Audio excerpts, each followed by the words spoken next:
ಅರ್ಜುನ್ಗೆ accident ಆಗಿ ತಲೆಗೆ ಏಟಾಗಿದೆ. Unconscious ಆಗಿದ್ದಾನೆ. ಈಗ ICU ಒಳಗಡೆ ಕರ್ಕೊಂಡು ಹೋದ್ರು. ಯಾವ ಡಾಕ್ಟರ್ ಅಂತ ಗೊತ್ತಾಯ್ತಾ? ಇಲ್ಲ. ನರ್ಸ್? ಡಾಕ್ಟರ್. ಯಾವ ಡಾಕ್ಟರ್ ಅಟೆಂಡ್ ಮಾಡ್ತಾ ಇದ್ದಾರೆ? Doctor Narendra sir. ಓ ವಂಡರ್ಫುಲ್. ಕರ್ಣ ಅವರೇ, ಡಾಕ್ಟರ್ ನರೇಂದ್ರ ಅವರು ಅಟೆಂಡ್ ಮಾಡ್ತಾ ಇದ್ದಾರೆ ಅಂದ್ರೆ ಅದು ನಿಮ್ಮ ಅದೃಷ್ಟ. Nothing to worry.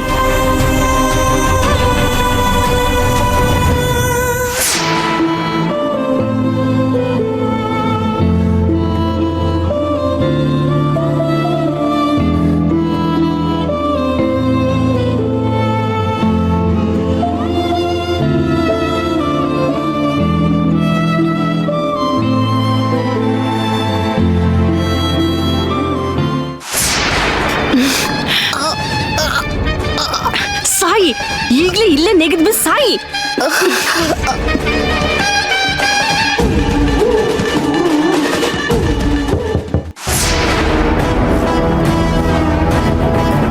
Open the door. ಯಾರಿದ್ದಾರೆ ಒಳಗೆ? ಡೋರ್ ಓಪನ್ ಮಾಡಿ.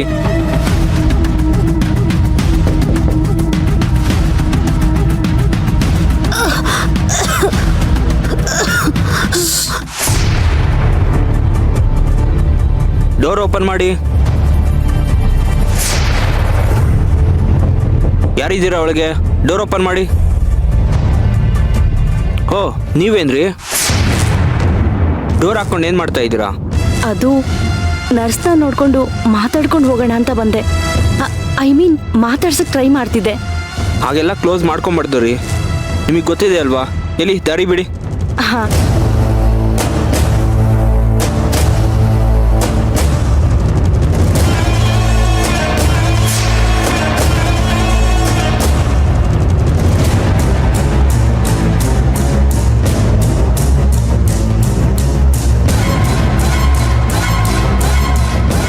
ಏನಾದರೂ ಮಾತಾಡಿದ್ರಾ? ಇಲ್ಲ ಡಾಕ್ಟರ್, ಮಾತಾಡಕ್ಕೆ ತುಂಬಾನೇ ಪ್ರಯತ್ನ ಪಟ್ರು, ಆದ್ರೆ ಅವ್ರ ಕೈಲಿ ಆಗ್ತಿಲ್ಲ. C struggling A lot.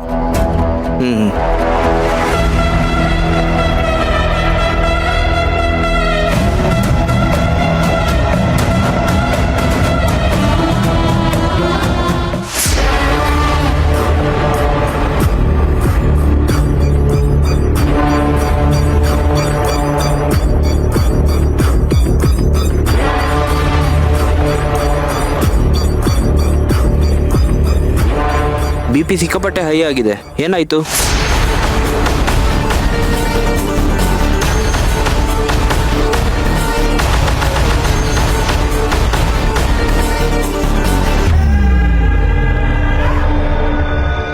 ಏನ್ರಿ ನಿಮ್ ಕಡೆ ತೋರಿಸ್ತಾ ಇದಾರೆ ಅಂತದೇನ್ ಮಾಡಿದ್ರೆ? ಅದು ಪಾಪ ಅವ್ರ ಮಗು ನಮ್ಮನೇಲಿ ಇದೆ ಅಲ್ವಾ. ಲಾಸ್ಟ್ ವೀಕು 2 ದಿವಸ ಜ್ವರ ಬಂದಿತ್ತು. ಅದನ್ನ ಅವ್ರ ಹತ್ರ ಹೇಳ್ದೆ. ಮೋಸ್ಟ್ಲಿ ಅದಕ್ಕೆ BP ಏನಾದ್ರೂ ಹೈ ಆಗಿರ್ಬೇಕು ಅನ್ಸುತ್ತೆ. ಅಂತ ವಿಷಯ ಎಲ್ಲ ಪೇಷಂಟ್ ಮುಂದೆ ಹೇಳ್ಬಾರ್ದು ಅಂತ ನಿಮಗೆ ಗೊತ್ತಿಲ್ವಾ? ಸಾರಿ ಡಾಕ್ಟರ್, ನನಗೆ ಗೊತ್ತಾಗ್ಲಿಲ್ಲ. ಕ್ಯಾಶುವಲ್ ಆಗಿ ಹೇಳ್ಬಿಟ್ಟೆ. ಮೋರ್ ಓವರ್ ಮಗು ವಿಷಯಕ್ಕೆ ಇವ್ರು ತುಂಬಾ ಚೆನ್ನಾಗಿ ರೆಸ್ಪಾಂಡ್ ಮಾಡ್ತಿದ್ದಾರೆ. ಅದು ಇವ್ರ ಟ್ರೀಟ್ಮೆಂಟಿಗೆ ಹೆಲ್ಪ್ ಆಗುತ್ತೆ ಅಂತ ಕರ್ಣ ಅವ್ರು ಹೇಳ್ತಾ ಇದ್ರು. ಅವರು ಮಗುನ ಕರ್ಕೊಂಡು ಇಲ್ಲಿಗೆ ಬಂದ್ರು ಬರ್ಬೋದು. ಪಾಪ ಇವತ್ತು ಅವ್ರಿಗಾಗಲ್ಲ ಬಿಡಿ, ತುಂಬಾ ಟೆನ್ಷನ್ ಅಲ್ಲಿ ಇದ್ದಾರೆ. ಅವ್ರ ಬ್ರದರ್ ಅರ್ಜುನ್ಗೆ ಸಿವಿಯರ್ ಆಕ್ಸಿಡೆಂಟ್ ಆಗಿ ICU ನಲ್ಲಿ ಇದ್ದಾರಲ್ಲ, ಅವ್ರ ತಮ್ಮಂದೇ ಚಿಂತೆ ಆಗಿದೆ.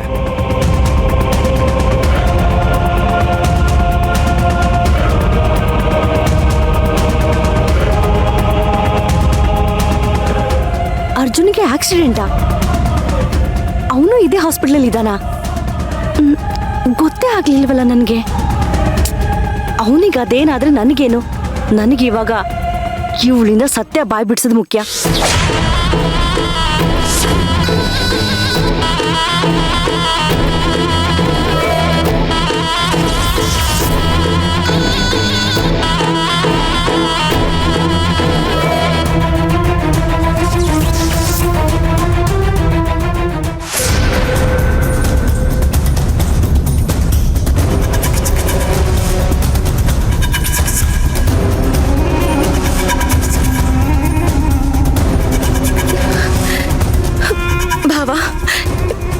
ಅರ್ಜುನ್ ಸರ್ಗೆ ಏನಾಯ್ತು ಭಾವ?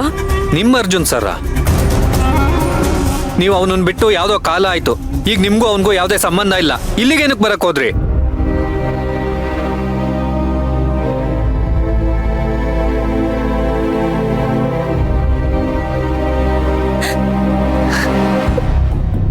ಕರ್ಣ, ಮೊದಲೇ ಅಪ್ಸೆಟ್ ಆಗಿದೆ. ಇಂಥ ಹೊತ್ತಲ್ಲಿ ಈ ಮಾತುಗಳು ಬೇಡ. ಹೌದು ಕರ್ಣ, ದಾರಿ ಉದ್ದಕ್ಕೂ ಅಳ್ತಾನೆ ಇದ್ಲು. ಅವಳನ್ನ ಸಮಾಧಾನ ಮಾಡೋಷ್ಟರಲ್ಲಿ ಸಾಕಾಗೋಯ್ತು. ಅರ್ಜುನ ಹೇಗಿದ್ದಾನೆ? ಅವನ್ಗೇನು ತೊಂದರೆ ಇಲ್ಲ ತಾನೆ? ತಲೆಗೆ ಬಲವಾಗಿ ಏಟ್ ಬಿದ್ದಿದೆ. ಸರ್ಜರಿ ಮಾಡ್ಬೇಕಾ ಇಲ್ವಾ ಅಂತ ಇನ್ನೂ ಏನು ಗೊತ್ತಿಲ್ಲ. ಒಳಗಡೆ ಟ್ರೀಟ್ಮೆಂಟ್ ನಡೀತಿದೆ. ಅಯ್ಯೋ, ಡಾಕ್ಟರ್ ಹೊರಗಡೆ ಬಂದ್ಮೇಲೆ ಅವ್ನ ಕಂಡೀಷನ್ ಏನು ಅಂತ ಗೊತ್ತಾಗೋದು. ಅಲ್ಲಿವರೆಗೂ ನಮ್ಗೆ ಟೆನ್ಷನ್ ತಪ್ಪಿದ್ದಲ್ಲ.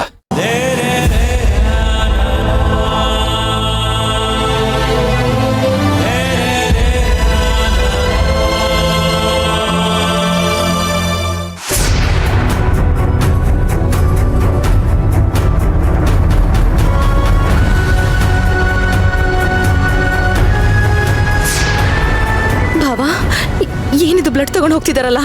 ತಲೆಗೆ ಏಟ್ ಬಿದ್ದಿದೆ, ಅದಕ್ಕೆ ಬ್ಲಡ್ ಲಾಸ್ ತುಂಬಾ ಆಗಿದೆ.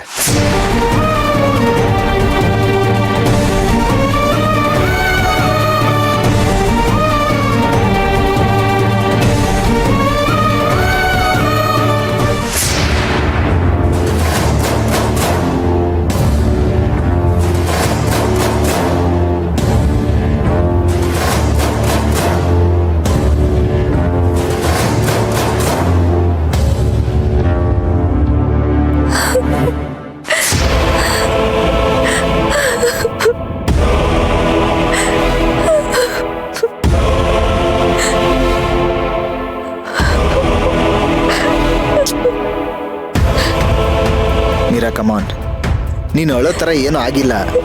ಹಿ will be all right. Though, ಮತ್ತೆ ನೋಡಿ. ಅಶ್ವಿನ್, ಪಾಪ ಕೊಣವಳು. ಅವಳು ತಾನೇ ಏನೋ ಮಾಡಕ್ಕಾಗತ್ತೆ. ಅರ್ಜುನ್ಗೆ ಹೀಗಾಗಿದೆ ಅಂತ ನಮ್ಗೆ ಕೈಕಾಲಾಡ್ತಿಲ್ಲ.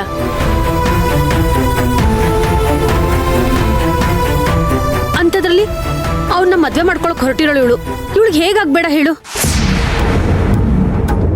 ಅಯ್ಯೋ ಅತ್ತೆ, ಸ್ವಲ್ಪ ಮೆತ್ತಗೆ ಮಾತಾಡಿ. ಅಜ್ಜಿ ರೂಮ್ ಇಲ್ಲೇ ಇದೆ. ಏನು ನನಗೀಗ್ಲೇ ಅರ್ಜುನ್ ಸರ್ನ ನೋಡ್ಬೇಕು ಅಂತ ಅನಿಸ್ತಿದೆ. ನಾನು ಹಾಸ್ಪಿಟ್ಲಿಗೆ ಹೋಗ್ತೀನಿ. ದಡ್ಡಿ ತರ ಆಡ್ಬೇಡ್ವೆ. ಅಲ್ಲಿ ಇವಾಗ ಅರ್ಜುನ್ ಬಾಬಾ ಐಸಿಯುಲಿರೋದು. ನೀನ್ ಹೋಗಿದ ತಕ್ಷಣ ಮಹಾರಾಣಿ ಬಂದ್ಲು ಅಂತ ನೋಡಕ್ ಬಿಟ್ಬಿಡ್ತಾರೆ. ಮೀರಾ, ಈಗಾಗಲೇ ಅಮ್ಮ, ಸೇವಂತಿ, JP, ಕರ್ಣ ಎಲ್ಲರೂ ಅಲ್ಲೇ ಇದ್ದಾರೆ. ಅವ್ರುಗಳನ್ನೇ ಅರ್ಜುನ್ನ ನೋಡಕ್ ಬಿಟ್ಟಿಲ್ಲ. ಅಶ್ವಿನ್, ಈಗ ಅವ್ನ ಕಂಡೀಷನ್ ಹೇಗಿದೆಯಂತೋ? ಅವ್ನು ಹುಷಾರಾಗ್ತಾನೆ? ಅಯ್ಯೋ, ನಿಮ್ಗೆ ಎಷ್ಟೊತ್ತು ಹೇಳ್ಬೇಕು? ಅರ್ಥ ಆಗಲ್ವ ನಿಮ್ಗೆ? ಈ ವಿಚಾರ ಅಜ್ಜಿ ಕಿವಿಗೆ ಬೀಳದ್ ಬೇಡ ಅಂತ ಅನ್ಕೊಂಡ್ರೆ ಅವ್ರು ತಡ್ಕೊಳಲ್ಲ ಇದನ್ನ. ಹೌದು, ಅಜ್ಜಿಗ್ ಮಾತ್ರ ಗೊತ್ತಾಗ್ಬಾರ್ದು. ಬೇಕಿದ್ರೆ ಅರ್ಜುನ್ ಬಾವಂಗೆ ಪ್ರಜ್ಞೆ ಬಂದು ವಾರ್ಡ್ಗೆ ಶಿಫ್ಟ್ ಆದ್ಮೇಲೆ ಹೇಳಿದ್ರಾಯ್ತು.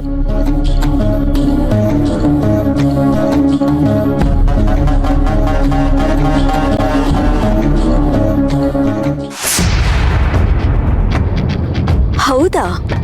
ಆ ಮುದುಕಿ ಜೀವ ಅಷ್ಟೊಂದು ಸೂಕ್ಷ್ಮನಾ? ನಾನು ಯಾಕೆ ಒಂದ್ಸಲ ಅದನ್ನ ಟೆಸ್ಟ್ ಮಾಡಬಾರ್ದು? ಎಸ್, ನಾನು ಈಗಲೇ ಹೋಗಿ ಅರ್ಜುನ್ಗಾಗಿರೋ ಗತಿ ತಿಳಿಸ್ತೀನಿ. ಅವ್ರ ಗುಂಡಿಗೆ ಅಳುಕ್ ಪುಳುಕ್ ಟುಸ್ಸೋ ಇಲ್ಲ ಗಟ್ಟಿನೋ ಅಂತ ನಿರ್ಧಾರ ಆಗೇ ಹೋಗ್ಲಿ. ಟುಸ್ಸಾಗಿ ಉಸಿರು ನಿಂತೋದ್ರೆ ನನಗೆ ಹಬ್ಬನೋ ಹಬ್ಬ.